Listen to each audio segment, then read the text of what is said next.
Good afternoon everyone. Sa araw na ito ay magluluto tayo ng ating tanghalian. Ang aking lulutuin ay binagoongan na kamatis. Ready na ang ating bagoong, chopped kamatis, garlic, onion, and our seasoning.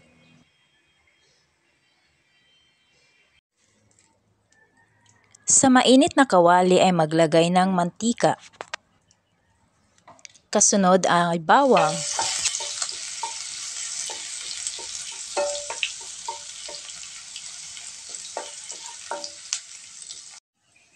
Sibuyas na pula.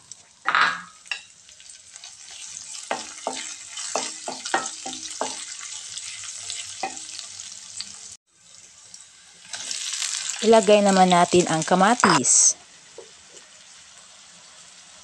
Naglagay ako ng magic sarap pampalasa.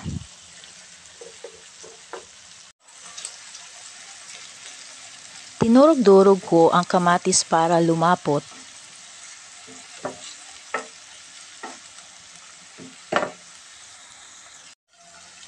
Saka ko naman nilagyan ng bagoong.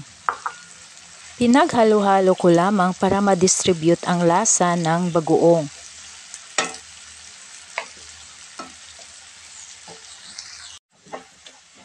Patuloy lang sa paghalo hanggang lumabas ang katas ng kamatis. Tapos na ang ating pagluluto, guys. Sarap. Kain tayo.